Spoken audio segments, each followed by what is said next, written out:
Welcome to the Metamorphosis Project Podcast. I'm your host, Tenya Eickenberg, and this is a space where transformation begins.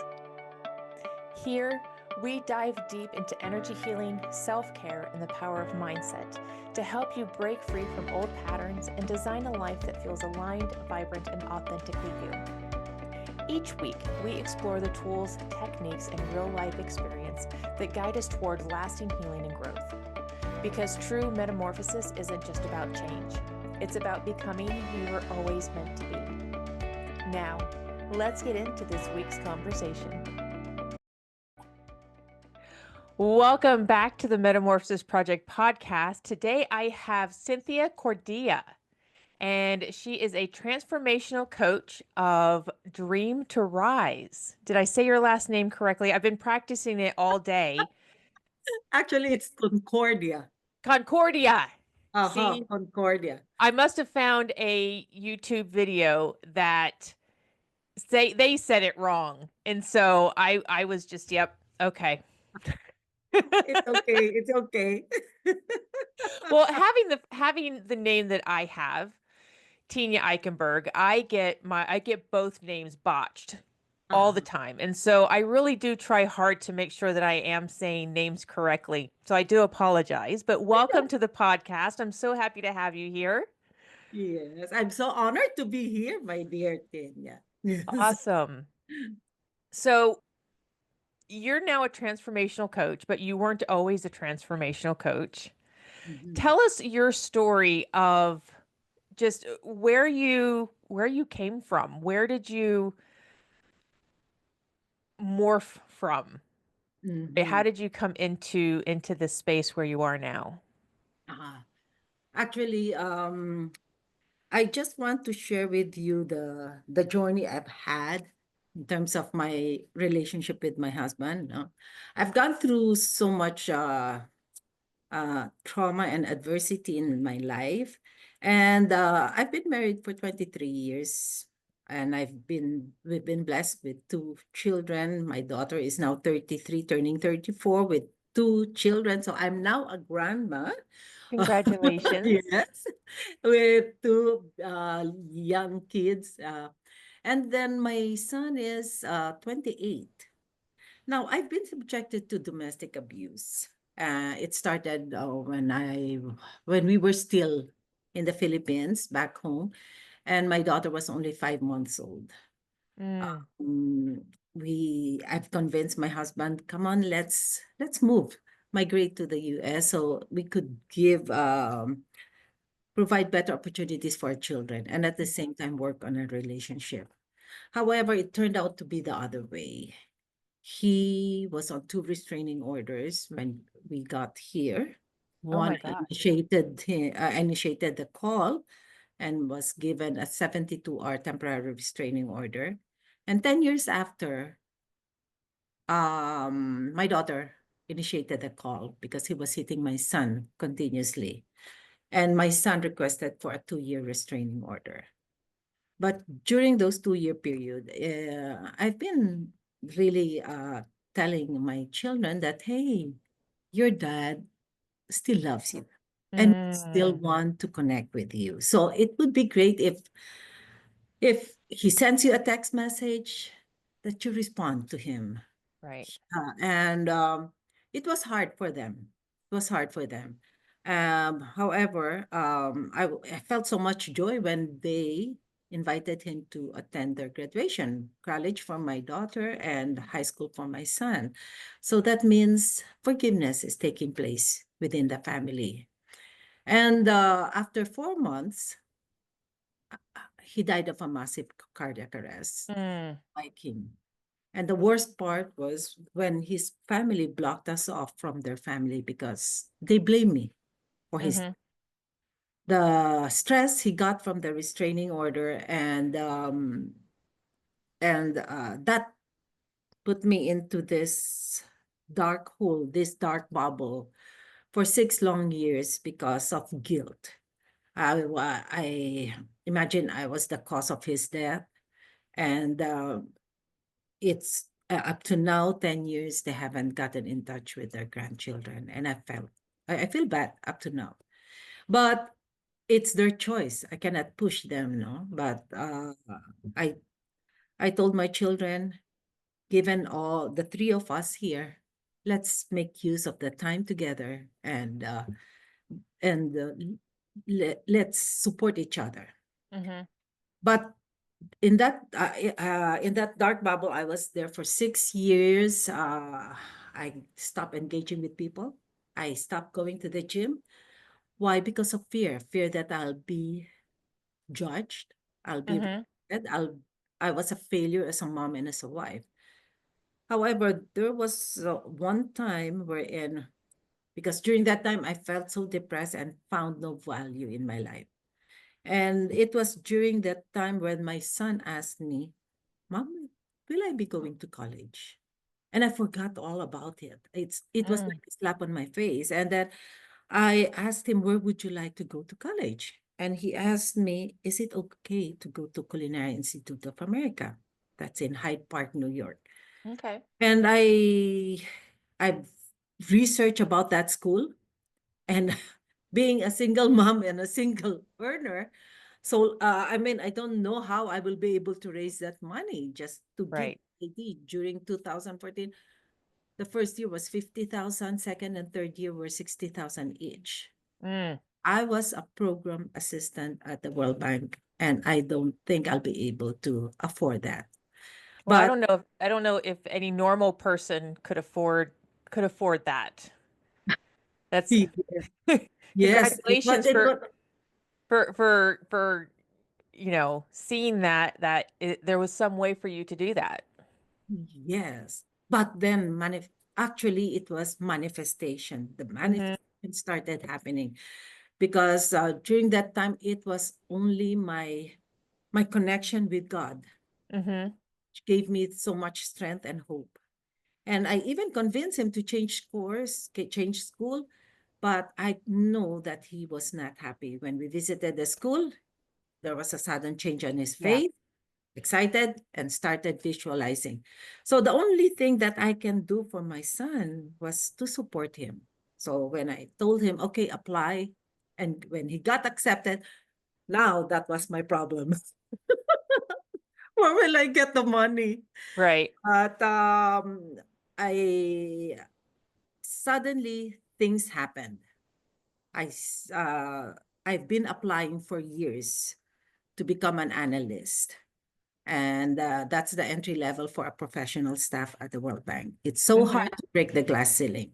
Suddenly, HR offered this GE readiness program. GE is the level Mm-hmm. Yep. for the analyst position. So I applied. Out of 850 plus who applied, 25 were declared GE ready, and I was one of them. How fun. Uh-huh. And then suddenly, one HR admin called me asking for my availability for an interview. So I gladly accepted. Of course, I'm available because I've been applying. Right. And then I told her, you know what? I can't seem to remember applying for this position. And then she said, we didn't post this in the job world. We just got, it was that was their program, the GE Readiness Program. So Mm-hmm. I got 6 candidates from the 25, and I got the position, Wow. even without Congratulations. applying. Yes, thank you. And after that, someone advised me, why won't you downsize? And so I listened, I took action, sold my 3-bedroom townhouse and moved to a 1-bedroom condo. It saved me 50% of my Mm-hmm. monthly mortgage. And then another one, why won't you apply for grants and scholarship? I was not eligible because I'm not a US citizen, but I'm glad that my son was a US citizen. Mm-hmm. So instead of paying 50,000 for his first year's tuition, we only paid 11,000. So everything worked out for his dream. Right. And that was my dream, for me to be able to send him to that school, and then for him to create his own dream as well. So now uh he was able to work for different restaurants, 2 Michelin star restaurants, work in Tulum, Mexico, and Australia to gain experience. And during COVID, became a farmer. And when I asked him, how do you feel becoming a farmer? Because it cuts so much from your paycheck. And then he said, since I took up applied food studies, I need more background on agriculture. But Mm-hmm. he initiated events or activities.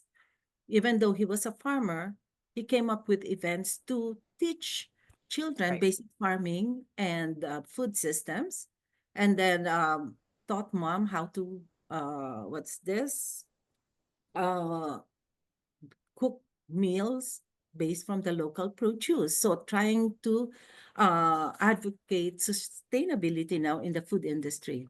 Now he became a sous chef in Vermont, moved to Fresno, California, managing 15 schools, uh, teaching and training cooks and staff how to prepare meals from scratch rather than serving students processed That's food. wonderful. Yes, and I'm glad he found his purpose. And my daughter is a project manager in one of the government contracting firms and a firefighter, volunteer firefighter. Why? Because it was the volunteer firefighter who tried to revive her dad when he Mm, collapsed on the road while biking. So for yeah, her, it's give back time to save lives. Why am I why am I sharing this? Because if it was not uh, because of the journey we've gone through, I won't be able to really share this light to others, to my being a life coach, being an mm-hmm. author, being a speaker, being a podcaster. Because we often tell ourselves, oh, I cannot do this. I cannot, I'm not knowledgeable in such things. I was not I cannot speak in front of a public, I mean, in front of an audience. I always get scared. There's Mm-hmm. always fear within me. But now I've discovered my purpose, that is to help others overcome their struggles in life so they may be able to live the life they love. Then I that gives me so much motivation. It keeps me on fire. So that's what I am doing right now, spreading light, being a light warrior now for others. That's wonderful. Thank you. Coming from so much turmoil so early on in your move, Mm-hmm. um, it's there are many stories of women who break free from their abusive marriages, but it often takes many, many, many years for them to be able to do that. I'm And glad it was only 6 years, but then for me that was super long. I yeah, wasted 6 years. Yes. yeah. I mean, for some it's longer than 6 years. Mm. So you knew much earlier on than some may have realized that they needed to take action and find a way out. Mhm. Yeah. And it was because of your children that you found that way out. Yes. And so congratulations on that. Thank you. And Thank you. Thank you. you should Yes, be so incredibly proud of where your kids are I am. because it sounds like you helped them to break that generational curse, because Yes. I'm sure your husband did not just become abusive on his own, right? Yes. It had to come from his family, and for his family to cut you guys off, that's a blessing. Mhm. That's really, I think it's really a blessing because he had to have learned it from his from his parents, from his grandparents. And that's what I told my children. That's why I kept reminding them that your dad loves you. Because I always focus on it's the behavior that was not acceptable. Mhm. I know he is a good man because he had gone through that as well. So Mhm. he thought it was normal. Because in the Philippines, there are no laws or programs that protects victims. Right. Right. So Now, towards before he passed, when your kids invited him to their graduations, had he acknowledged his behavior and that it was not appropriate? Actually, he never said sorry to me. He only met with the kids, Mm-hmm. and I don't know if he apologized, Mm-hmm. but what I've heard, my son even asked that, he was offering, okay, what do you need, jacket or so on. I don't need those things, Dad. I need you to help mom Mm-hmm. for the tuition fee Mm-hmm. because she's all by herself. And then he said, sorry, I cannot. Mm. I'm That unable. had to hurt. Yes. Yeah. Yes, I know. And so part of that was probably what you're carrying for that 6 years as well, Hmm. was And was the fact that you would have liked to have heard from him, I'm sorry, I yeah, screwed up. yes, yes. But you have a thriving business. Mm-hmm. You have a life that is just looks amazing, Oh, thank you. that you're having so much fun with, Mm-hmm. right? And you said you have two grandchildren, Yes, two and years they old are from, and are they five from months. your son or from one of My each? daughter, my They're from daughter. both from your daughter? Yes. My Oh. son is still single. Yeah. For any listeners listening.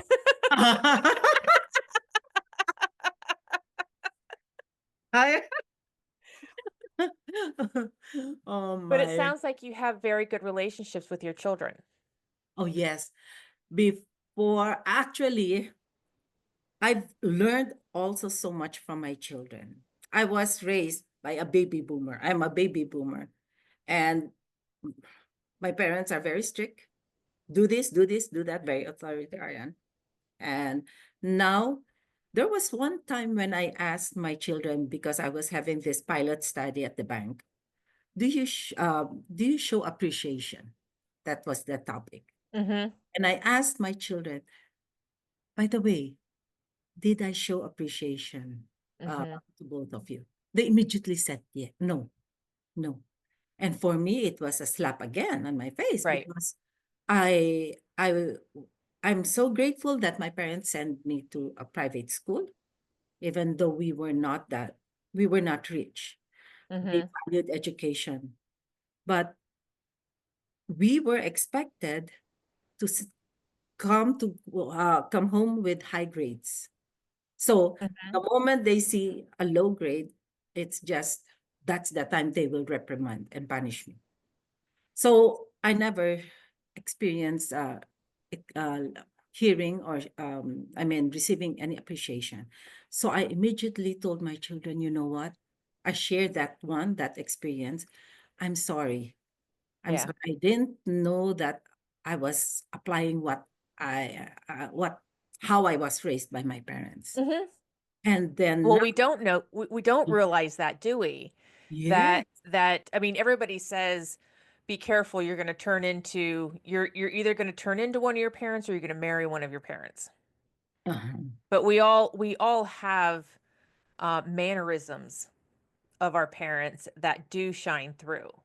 yes, And yes, if we are not shown how to appreciate, it is hard for us to show appreciation or to tell people that we appreciate them unless we wake up to the fact that our parents didn't do that to us, mhm, which sometimes takes a lot longer for us to realize than mm, we would like, yes, right? It took me until I was 42, 43 to, mhm, and by that time, my kids were also adults, uh-huh. to really look at them and show appreciation for them. See, Yeah. uh-huh. It's hard. It's hard. So now my relationship with my children are not just parent Hmm. child relationship, but as friends as well. Yeah. So and now I'm glad that I made some adjustments, or else they will just distance themselves from me, and I don't want Yeah. that. Right. Yeah. I think, yeah, that's, You know, we have children so that we can raise them and so that they can leave the nest in Hmm. hopes that they keep us in their lives. Yes. But they have no obligation to keep us in their lives, right? Amen. That's a great point because just like us in our culture, it's our obligation, responsibility to take care of our elderly. Right, but that's more of a belief that's put upon us. Hmm. Yeah. And that when you have obligations like that, it can definitely build resentment. Good. So, yeah, so I mean, that's just something that I've come to believe is that and maybe it comes from the fact that when I was growing up, my mom always said, "You're the one who's going to be taking care of me and changing my diapers when I'm old," Hmm. which was not something that a kid wants to think about doing. Uh-huh. And so I think that's what shifted my perception of what parent-child relationships can be. I don't think there is a should Hmm. as far as what relationships should be, Yes. because every relationship is different. Yes. And it's a pleasure to be invited into my children's lives. Oh, yes. You know, and some people might look at it and go, but but you birthed them. Like they owe you. That's what they always say. And it's Yeah. like, no, they don't. Uh-huh. I mean, if you take the, this is um if you have the belief that our souls pick our parents, our children, they pick us as their parents. But when you look at it from the human side, they didn't ask to be born. They Hmm. didn't ask to come into this life, this Hmm. human existence per se. Um, and so there is no obligation there. We have an obligation to our children to always be there for them. Yes.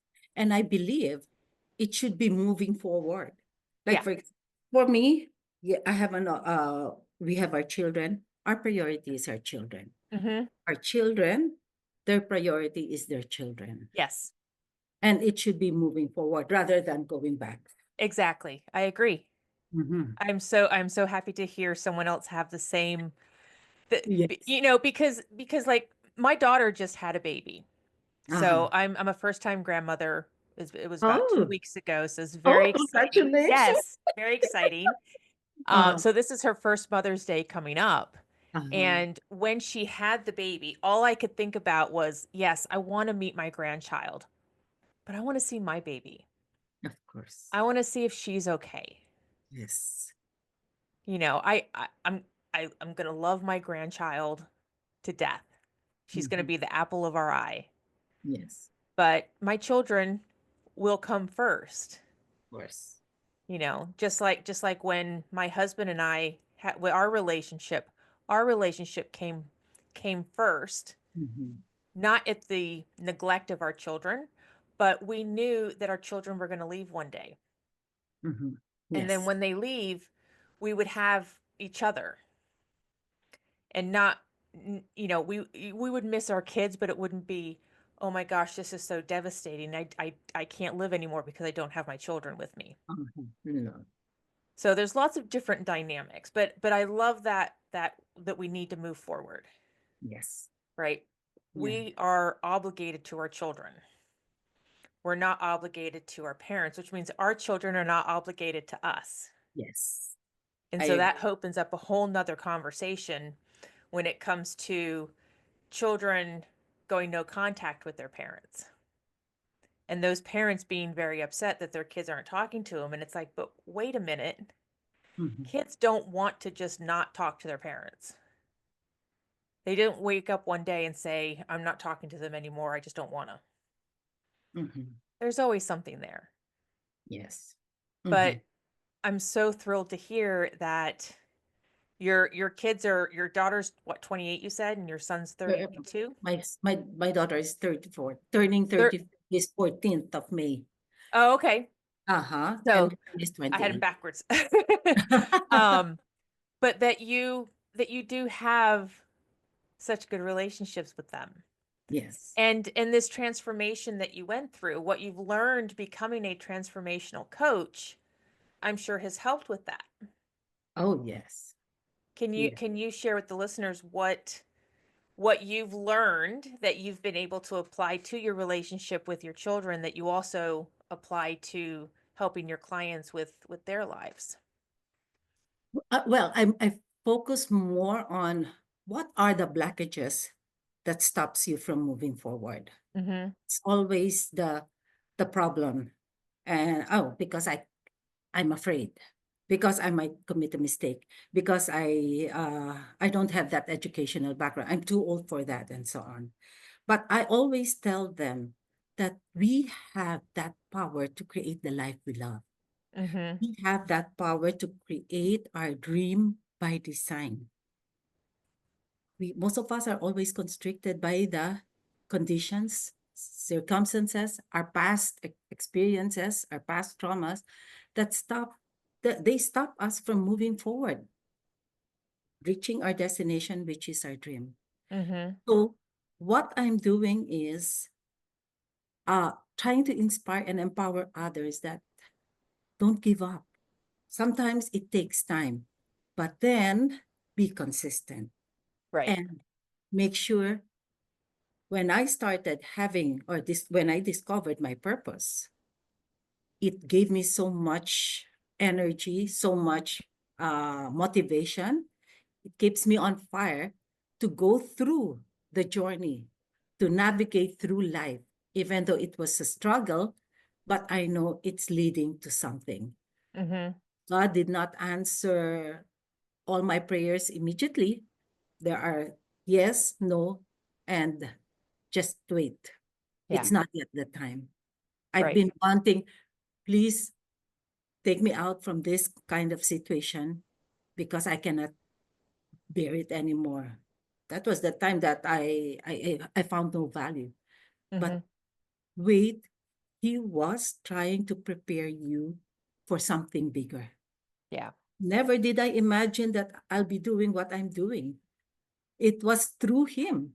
And Yeah. I think he shared his message to me several times. When after I wrote my two books, I just prayed to him, Lord, I've finished my books. I've experienced to be an author.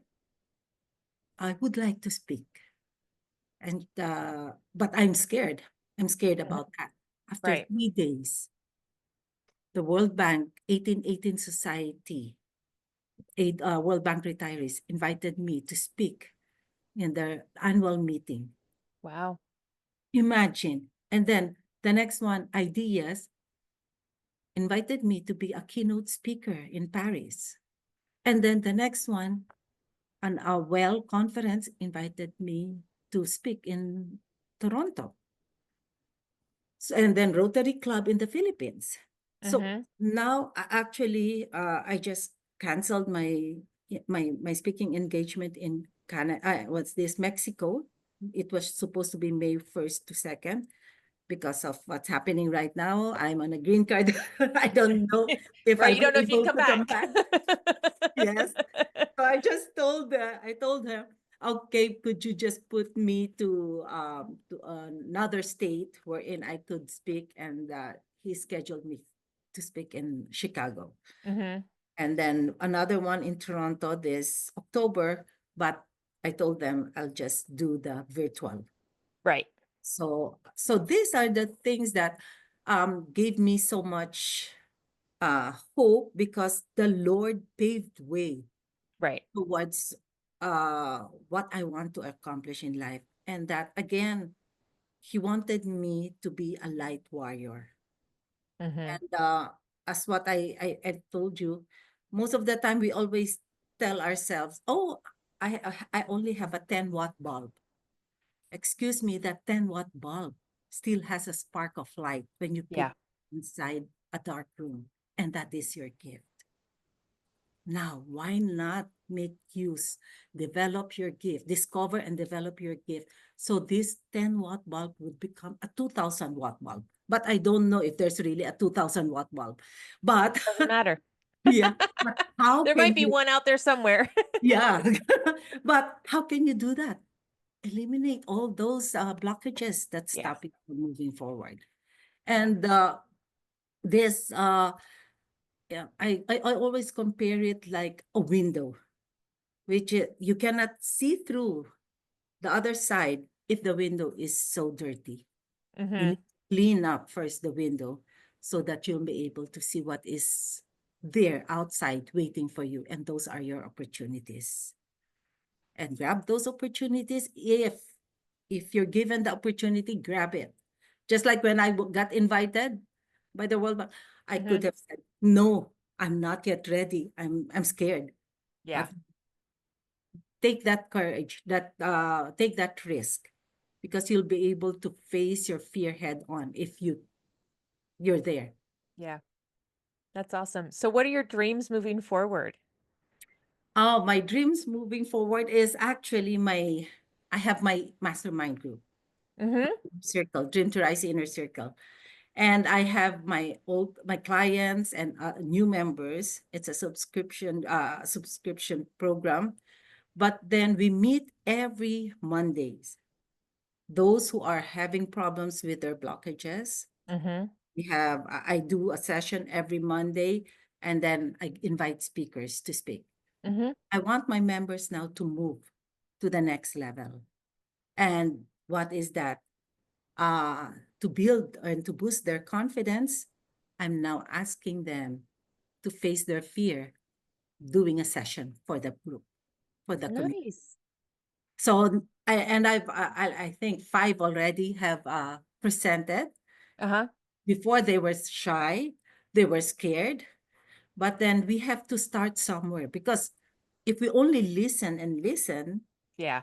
and not applying, not taking risks, nothing will happen.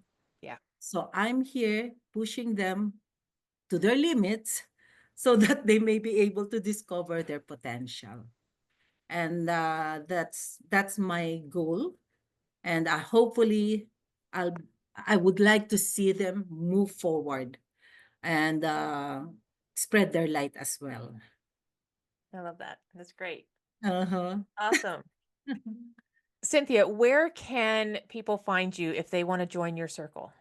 Oh, um, uh, they could visit my website, dreamtorise.info. Everything is there, my podcast, my inner circle, and what I do. And and they could get in touch with me through my social media. So Okay. Facebook, Cynthia Concordia, LinkedIn, the same.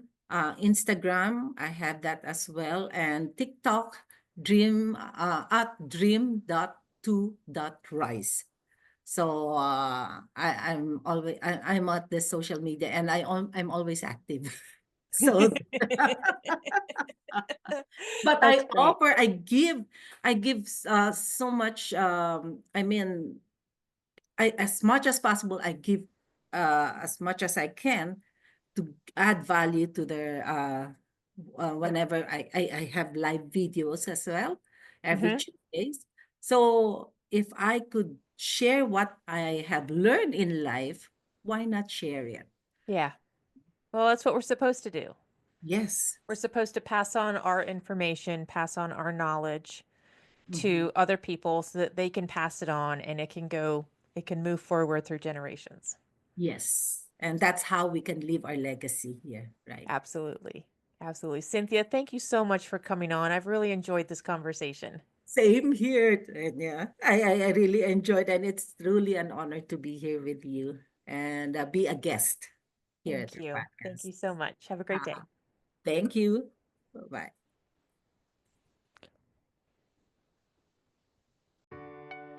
Thank you so much for joining us on the Metamorphosis Project podcast. I hope today's episode brought you inspiration, joy, and a spark of empowerment. Remember, transformation is an incredible journey, and every single step you take towards self care and healing brings you closer to the life you truly desire. If this episode uplifted you, please subscribe, rate, and leave a review on your favorite podcast platform. Your support helps us to share this journey of hope, resilience, and joy with many listeners. For more tips, support, and inspiration, come and visit us at designyourexistence.com. Until next time, keep growing, keep healing, and keep shining brightly. You are absolutely worth every bit of love and care you give to yourself. Take care, stay joyful, and be well.